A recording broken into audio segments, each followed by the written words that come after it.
શહેરમાં રખડતા શ્વાનનો ફરી આતંક. બાળક પર શ્વાનોનું ઝુંડ એકાએક તૂટી પડ્યું. 5 વર્ષના બાળક પર હુમલો. સચિન વિસ્તારની ઘટના સામે આવી છે, જેમાં 4 થી 5 જેટલા શ્વાનોના ટોળાએ હુમલો કર્યો છે. હુમલામાં ગંભીર રીતે ઇજાગ્રસ્ત બાળકને નવી સિવિલ હોસ્પિટલ ખસેડાયું હતું. બાળકના માથા સહિત શરીર પર 20 થી વધુ ગંભીર ઇજાના નિશાન છે. બાળકની હાલત ગંભીર છે. પાલિકાની રસીકરણ અને ખસીકરણની કામગીરી સામે ફરી સવાલ ઉઠ્યા છે.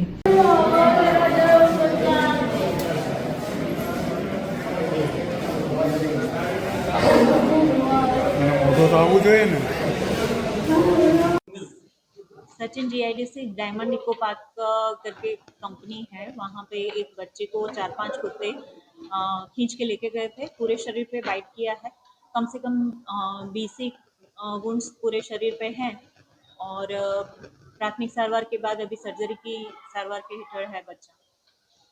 किस तरह से पूरी किस हालत में लेके आ रहे हैं? हालत थोड़ा गंभीर बोल सकते हैं, माथे की ईजा की वजह से थोड़ा सीरियस बोल सकते हैं अभी, लेकिन ऑब्जर्वेशन के बाद ही पता चलेगा। कितनी चोटें आई है?